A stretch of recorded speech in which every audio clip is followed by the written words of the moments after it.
돌아온 탕자. 누가복음 15장 11절 말씀입니다. 또 가라사대 어떤 사람이 두 아들이 있는데 그 둘째가 아비에게 말하되 아버지여 재산 중에서 내게 돌아올 분깃을 내게 주소서 하는지라. 아비가 그 살림을 각각 나눠 주었더니 그 후 며칠이 못되어 둘째 아들이 재물을 다 모아가지고 먼 나라에 가 거기서 허랑방탕하여 그 재산을 허비하더니 다 없이 한 후 그 나라에 크게 흉년이 들어 저가 비로소 궁핍한지라.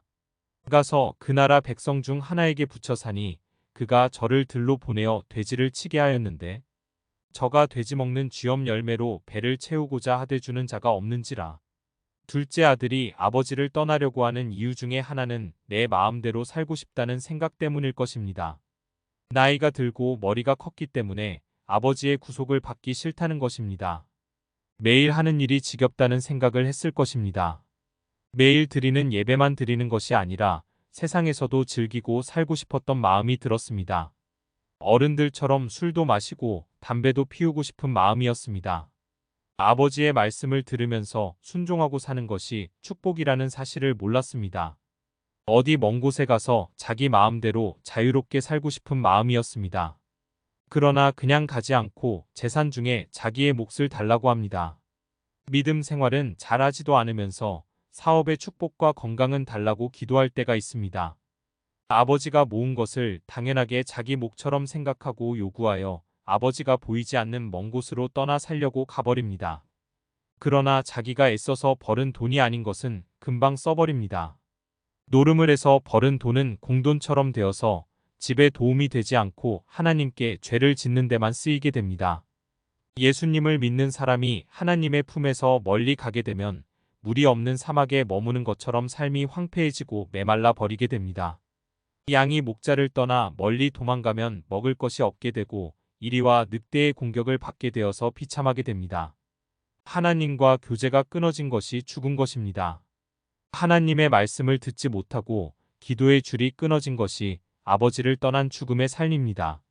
하나님과 가까워지면 믿음의 형제들과 함께하는 시간이 많아지게 됩니다. 하나님과 멀어지게 되면 악한 무리들과 어울리게 됩니다. 예배의 자리보다는 쾌락의 자리에 있기 때문에 삶에 문제가 다가오게 됩니다. 탕자인 둘째 아들은 아버지를 떠나서 가진 돈으로 잠시 세상 쾌락을 누리고 살았지만 금방 거지가 되어버립니다.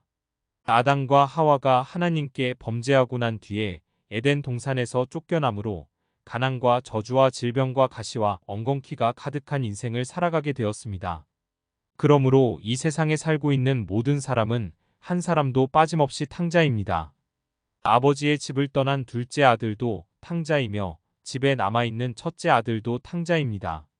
하나님을 반역하고 죄를 짓고 하나님과 원수가 되었기 때문에 영원히 멸망당할 수밖에 없는 존재입니다. 하나님을 떠난 삶의 결과를 날마다 볼 수 있습니다.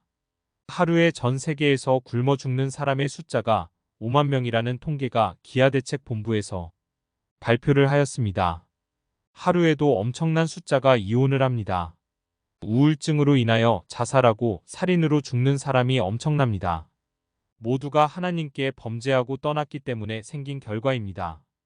탕자가 먹을 것이 없어서 배가 고파서 돌아다니지만 어느 누구 한 사람이라도 도와주는 사람이 없었습니다. 돼지의 먹이로 주는 쥐염 열매도 주지 않습니다. 앞뒤가 모두 막혀 죽을 지경에 빠질 때 한 가지 해결 방법은 회개하고 하나님께 돌아가는 것입니다. 어떠한 죄를 저질렀더라도 회개하고 아버지께 나가서 용서를 구하면 하나님께서 용서해 주십니다. 탕자가 큰 고난을 당하고 난 뒤에 아버지께 돌아가게 됩니다. 사사기 10장 6절에 보면 하나님께서는 하나님을 떠나 사는 자녀들에게 큰 고난과 어려움을 보내주십니다. 하나님께 돌아오도록 하시기 위해서입니다. 징계도 내려주십니다. 히브리서 12장 6절 말씀입니다.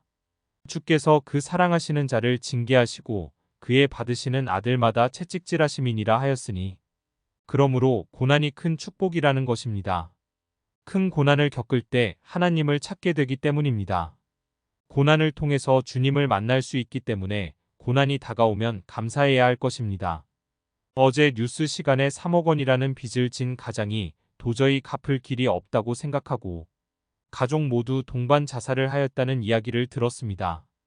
고난이 다가올 때 절망하게 되면 자살로서 인생을 마치게 되지만 고난 가운데서도 주님 앞으로 나아가게 되면 고난이 변하여서 축복의 삶으로 바뀌어지게 됩니다.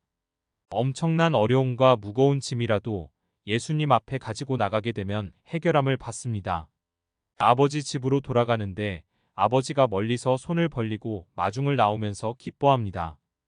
죄인인 아들이지만 집으로 돌아올 때 아버지는 반가워하십니다. 손에 가락지를 끼워주고 신발을 신겨주며 살찐 송아지를 잡아서 잔치를 열어주십니다. 저의 삶은 탕자와 똑같은 삶이었습니다. 예수님을 전혀 모르고 살던 인생이었습니다. 어느 날 새벽에 성령님께서 저를 깨워주셔서 교회로 가도록 해주시고 탕자의 삶을 회개하고 난 그 다음 날부터 탕자의 삶을 청산하게 되었습니다. 마음에 기쁨과 평안이 샘솟듯이 솟아나고 가정도 행복하게 해주시고 아내도 사랑하게 해주시며 자녀들도 믿음의 자녀로 키워갈 수 있도록 축복하여 주셨습니다. 성령님께서 그날 새벽에 하나님의 집에 가라고 하시는 말씀에 순종하여서 교회 새벽 기도에 갔을 때 가락지와 새 신발과 살찐 송아지로 천국 잔치를 베풀어 주셨습니다. 아버지 집에서 너무 멀리 떨어져 있게 되면 다가오는 것은 삶의 문제뿐입니다. 아버지 집에 가까이 갈수록 문제는 변하여서 큰 간증이 되게 될 것이라는 귀한 가르침을 받고 기쁨이 충만한 아침을 주심에 감사드립니다.